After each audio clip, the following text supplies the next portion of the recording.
Hello ನನ್ನ YouTube ಬಳಗ, welcome back to daily food recipe channel. ಇವತ್ತು ಮಾಡೋಣ ಚಿಕನ್ ಸ್ಟೀಮ್ ಮೋಮೋಸ್. ಮೊದಲು ಒಂದು ಪಾತ್ರೆಯನ್ನು ತೆಗೆದುಕೊಳ್ಳಿ, ಅದರೊಳಗೆ ಎಣ್ಣೆಯನ್ನು ಹಾಕ್ಕೋಬೇಕು. ಇವಾಗ ಸಣ್ಣದಾಗಿ ಹೆಚ್ಚಿರುವಂತಹ ಈರುಳ್ಳಿಯನ್ನು ಹಾಕ್ಕೊಳ್ತಾ ಇದ್ದೀನಿ. ಹಾಕ್ಕೊಂಬಿಟ್ಟು ಇವಾಗ ಚೆನ್ನಾಗಿ ಇದನ್ನು ಈ ರೀತಿ ಹುರ್ಕೊಳ್ಳೋಣ.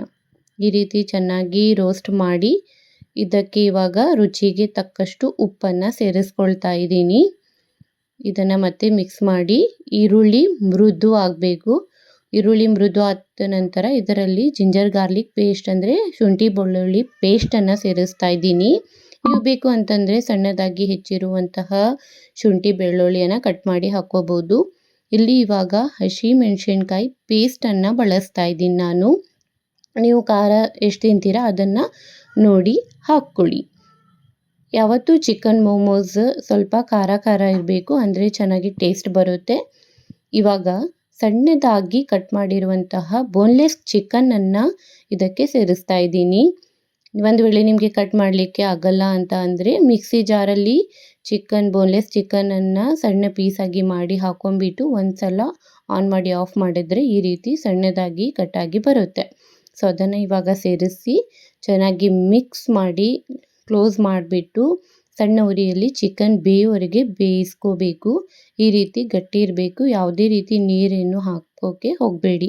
ಇವಾಗ ಮೈದಾ ಹಿಟ್ಟು ಅಥವಾ ಗೋಧಿ ಹಿಟ್ಟನ್ನು ಚಪಾತಿ ಹಿಟ್ಟಿನ ಹದಕ್ಕೆ ಕಲಿಸ್ಕೋಬೇಕು. ಉಪ್ಪನ್ನು ಸ್ವಲ್ಪ ಸೇರಿಸ್ಕೊಳ್ಳಿ ಅದರೊಳಗೂ. ಈ ರೀತಿ ಸಣ್ಣದಾಗಿ ಕಟ್ ಮಾಡಿ ಈ ಸೈಜ್ನಲ್ಲಿ ನೋಡಿ, ಇಲ್ಲಿ ಮಾಡಿ ಇಟ್ಕೊಂಡಿದ್ದೀನಿ, ಈ ಸೈಜಲ್ಲಿ ಇರಬೇಕು. ಇದನ್ನು ಇವಾಗ ಚಪಾತಿ ಥರ ರೌಂಡಾಗಿ ಇದನ್ನು ಈ ರೀತಿ ಲಟ್ಟಿಸ್ಕೋಬೇಕು. ಯಾವತ್ತೂ ಸ್ಟೀಮ್ ಮೋಮೋಸ್ ತುಂಬಾ ಚೆನ್ನಾಗಿ ಟೇಸ್ಟಿ ಇರುತ್ತೆ ಮತ್ತು ಹೆಲ್ದಿ ಕೂಡ. ಯಾವುದೇ ರೀತಿ ಎಣ್ಣೆ ಎಲ್ಲ ಏನೂ ಬಳಸಿರೋದಿಲ್ಲ ಇದರಲ್ಲಿ. ಸೊ ಮನೆಯಲ್ಲೇ ಚೆನ್ನಾಗಿ ಮಾಡ್ಕೊಳ್ಳಿ. ಇಲ್ಲಿ ಬನ್ನಿ, ಇದನ್ನು ಯಾವ ರೀತಿಯಾಗಿ ಶೇಪ್ ಕೊಡ್ಬೋದು ಅನ್ನೋದನ್ನು ಇವಾಗ ತೋರಿಸ್ತಾ ಇದ್ದೀನಿ. ನೋಡಿ, ಈ ರೀತಿ ಇದು ಒಂದು ನ್ಯೂ ಶೇಪ್ ಆಗಿದೆ. ನೀವು ಇದನ್ನು ಮೋದಕದ ಆಕಾರನೂ ಕೂಡ ಕೊಡ್ಬೋದು, ಅಥವಾ ನೀವು ಹೋಳಿಗೆ ಮಾಡಿರ್ತೀರ ಆ ಆಕಾರನೂ ಕೊಡ್ಬೋದು. ನಾನು ಇಲ್ಲಿ ಹೊಸ ಶೇಪ್ ಇರಲಿ ಅಂತ ಹೇಳಿಬಿಟ್ಟು ಒಂದು ಡಿಫ್ರೆಂಟ್ ಶೇಪಲ್ಲಿ ಮಾಡ್ತಾ ಇದ್ದೀನಿ. ನಿಮಗೆ ಯಾವ ಶೇಪ್ ಬೇಕೋ ಆ ಶೇಪನ್ನು ನೀವು ಮಾಡ್ಕೊಳ್ಳಿ. ನೋಡಿ, ಈ ರೀತಿವರೆಗೂ ಕೂಡ ನೀವು ಮಾಡ್ಕೋಬೋದು. ಇಲ್ಲಿ ತೋರಿಸ್ತಾ ಇದ್ದೀನಿ. ತುಂಬಾ ಚೆನ್ನಾಗಿರುತ್ತೆ. ಫ್ರೈಡ್ ಮೋಮೋಸ್ಗಿಂತ ಸ್ಟೀಮ್ ಮಾಡಿರುವಂತಹ ಮೋಮೋಸ್ ಇದೆ ಅಲ್ಲ, ಅದು ಹೆಲ್ದಿ ಕೂಡ ಆಗಿರುತ್ತೆ. ಆಮೇಲೆ ಇದರಲ್ಲಿರುವಂತಹ ಸ್ಟಫಿಂಗ್ ಏನಿದೆ ಅಲ್ಲ, ಅದು ಕೂಡ ನೀವು ಯಾವುದೇ ರೀತಿಯ ಒಂದು ಅನ್ಹೆಲ್ದಿ ಪ್ರಾಡಕ್ಟ್ಸನ್ನು ಇಲ್ಲಿ ಯೂಸ್ ಮಾಡಿಲ್ಲ. ಸೊ ಅದಕ್ಕೆ momos is a best option. ಕರೆದಿರುವಂತಹ ಚೈನೀಸ್ ಐಟಮ್ ತಿನ್ನೋಕ್ಕಿಂತ ಈ ರೀತಿ ಮೋಮೋಸನ್ನು ನೀವು ಚೆನ್ನಾಗಿ ಮಾಡಿ ತಿನ್ಬೋದು. ನೋಡಿ, ಈ ರೀತಿಯಾಗಿರಬೇಕು.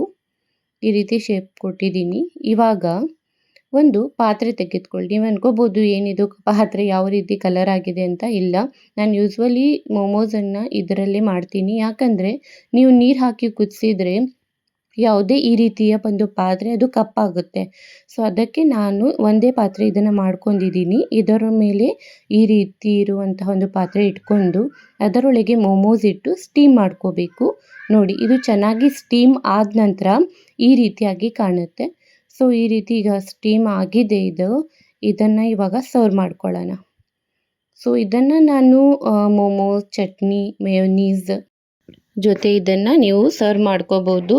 ಸೊ ಇದನ್ನು ನೀವು ಇಡ್ಲಿ ಪಾತ್ರೆಯಲ್ಲೂ ಕೂಡ ಮಾಡ್ಕೋಬೋದು. ಸೊ ಈ ರೀತಿಯಾಗಿರುವಂತಹ ಮೋಮೋಸನ್ನು ಬಿಸಿ ಬಿಸಿಯಾಗಿ ತಿನ್ನಿ, ತುಂಬಾ ಟೇಸ್ಟಿಯಾಗಿರುತ್ತೆ. ವೆಜ್ ಮೋಮೋಸ್ ಮಾಡ್ಕೋಬೇಕು ಅಂತ ಅಂದರೆ ನೀವು ವೆಜಿಟೇಬಲ್ನ ಕೂಡ ಬಳಸ್ಕೋಬೋದು. ಸೊ ಈ ರೀತಿಯಾಗಿರುವಂಥ ಇಂಟ್ರೆಸ್ಟಿಂಗ್ ರೆಸಿಪೀಸ್ ನೋಡಲಿಕ್ಕೆ ನನ್ನ ಚಾನಲ್ನ ಸಬ್ಸ್ಕ್ರೈಬ್ ಮಾಡಿ. Thank you.